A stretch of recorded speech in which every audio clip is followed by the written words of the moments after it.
श्री स्वामी समर्थ. देवाजवळच्या दिव्याचे रहस्य. देवाजवळ दिवा का लावावा आणि कधी लावावा याचं वैज्ञानिक आणि शास्त्रीय कारण नक्कीच आहे का? दिवसाला एकूण 8 प्रहर असतात. या दिवसाला 4 व रात्रीचे 4 प्रहर असतात. यात दिवा लावण्याची वेळ महत्त्वपूर्ण मुख्यतः त्या 2 असतात, सायंकाळ आणि कातर वेळ. पण या दोघांमध्ये फरक काय असतो ते आहे का? दिवसाचे 4 प्रहर हा सायंकाळ असतो, जो 4 ते 7 वाजेपर्यंत असतो. त्यानंतर पुढे प्रदोष चालू होतो.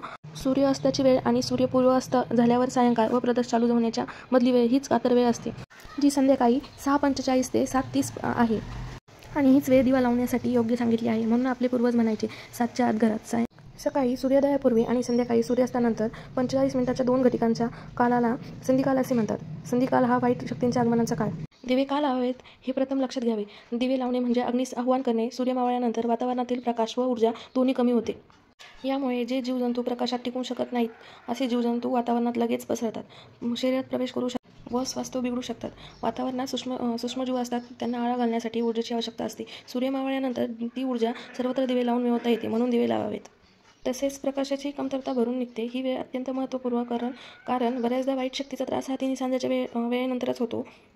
खूपदा तुम्ही पाहिलेही असेल, तिन्ही सांजेच्या वेळेसच मोठ्या प्रमाणात अपघात, हत्या, खून होतात. याच काळाला कातर वेळ असे म्हणतात, म्हणजेच त्रासदायक किंवा विनाशकाली वेळ असे म्हणतात. तिन्ही सांजेच्या वेळी वातावरणात वाईट शक्तीचा प्रभाव अधिक असते. त्यामुळे वायुमंडलातील कार्यरत असणाऱ्या वाईट शक्ती रात्रीच्या काळात मुलांना मनात भीती निर्माण करतात. तिन्ही सांजेच्या वेळी दिवा लावून शुभम करोती कल्याणम साध्या प्रार्थना म्हटल्या, त्यामुळे देहाभोवती व घराभोवती संरक्षण कवच निर्माण होऊन वाईट शक्तीपासून संरक्षण होते. तसेच दिव्याच्या आशीर्वादामुळे देहात कार्यरत असणारी शक्ती स्पंदने 12 तास सूर्योदयापर्यंत सूक्ष्मातून कार्य करत असतात व मुलांच्या मनातील भीती दूर होऊन त्यांना देवांशी अनुसाधन साधता येते. तसेच मुलांमध्ये शास्त्रवृत्ती वाढण्यास सहाय्य होते.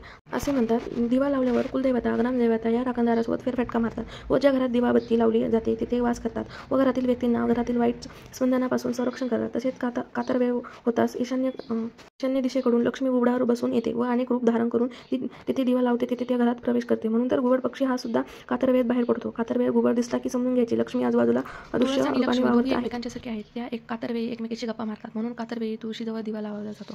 सायंकाळी 6:30 नंतर केव्हाही दिवा लावावा. दिवा लावल्यानंतर घरातील सुहासिनीने दिवा लावला की घराचे मुख्य दार उघडून हातात हळद कुंकू घेऊन थांबावे व कुलदेवता, ग्रामदेवता, लक्ष्मीला घरात येण्यासाठी आमंत्रण द्यावे आणि उंबरठ्यावर हळदी कुंकू व्हावे. देवाजवळ आणि तुळशीजवळ दिवा लावून देव आणि दिवा यांना नमस्कार करावा. हल्ली सगळेच कामात व्यस्त. संध्याकाळनंतर सगळे घरी येतात, मग दिवा लावण्याची वेळ चुकते. पण अशा वेळी घरी आल्यानंतर हातपाय धुवून नक्कीच देवाजवळ दिवा लावावा. कारण जसं आईवडील मुलांची वाट पाहतात की मुलं कधी घरी येतात, तसेच वाट आपली कुलदेवता देखील आपली बघत असते. घरातून बाहेर पडल्यानंतर घरी येईपर्यंत आपली जबाबदारीही ती घेत असते. पण आता दिवस बदलले आहेत. संध्याकाळ झाली की वेध लागतात ते बार, पब, क्लबमध्ये बाहेर जाण्याचे. दिवा लावणं तर दूरच राहिलं, बिल येतात म्हणून घरातील लाईटसुद्धा बंद करून जातात लोक. याचे परिणाम ते वेगळेच सांगायला नकोत, आपण पाहतोच आहोत. श्री स्वामी समर्थ.